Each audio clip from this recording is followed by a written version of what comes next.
let's get straight to it, because you were able to capture a lot more people shopping online. How much of that momentum is going to filter through into the next 2 quarters as well, do you think? Well, what happened is that it was a huge ramp up. It reached about 6 times at certain level. We had about 23% of our sales was through online. We think this is probably because of the closure and risk of risk of COVID-19. But we think this probably definitely will come down as we go on. But still, it's going to be much larger than last year. Last year was about 5%. This is probably going to be hovering close to 10-12%, maybe. What kind of insights are you getting from your customers? How is the product mix shifting? What are people buying more of, and what are people perhaps starting to throw out the window? I think because of distance working and distance learning, we have seen a huge surge in PC and laptops, and as well as mobile. In addition to that, we had some also a large increase in educational material from the school supply. Some of the declines were mostly in the office supply and books, but otherwise, most of the other department has really grown nicely. Just a quick line here coming through. Just if you could hold that thought, Mohammed, we are getting a line from ABB, the Swiss corporate giant. Their earnings announcement for the second quarter EBITDA at $651 million. The market had penciled in $446 million.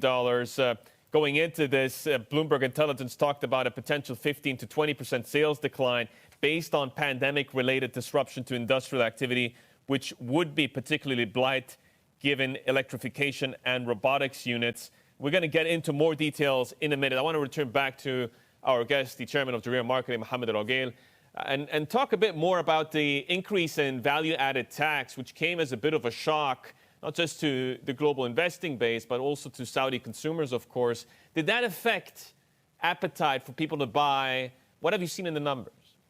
Well, before it was enacted during the last few weeks of June, we have seen a 50 to 60% increase in sales compared to last year, similar weeks. And we expect this is probably going to be softened naturally. So, there might be some little decline, but our expectation if the school opens this year, we're still probably going to beat last year numbers, hopefully.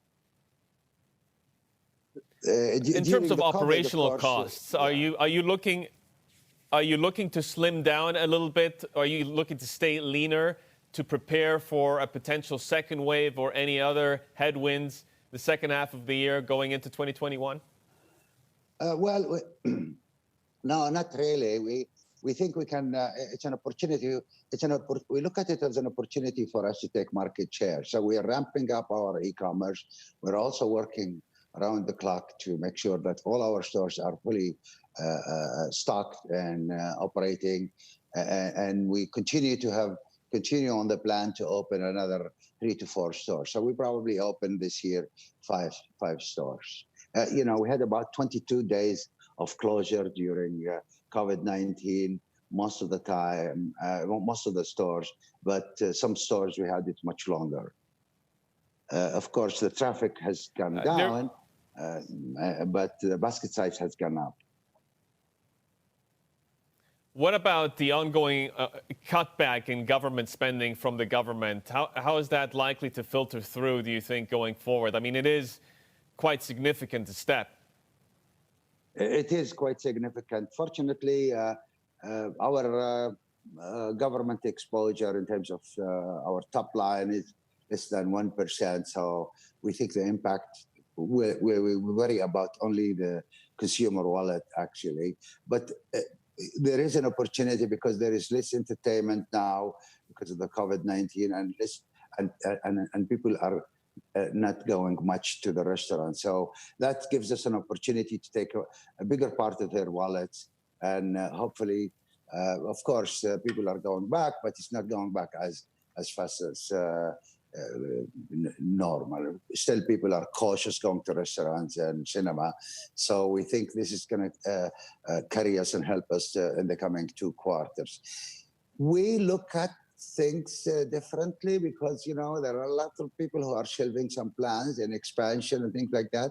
We look at it that this is really an opportunity just to push with further, more aggressive expansion as well, marketing. And then in terms of dividend policy, then that remains intact. You are going to be able to continue paying out profit to your shareholders. Yes, we have paid last quarter, even though we had about 2 weeks covered, we paid about 80%. Our guidance, 81%.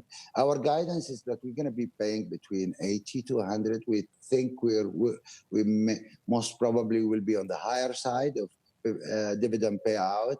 And our capex is moving well, and we think we have a lot of cash, and we feel very comfortable with that.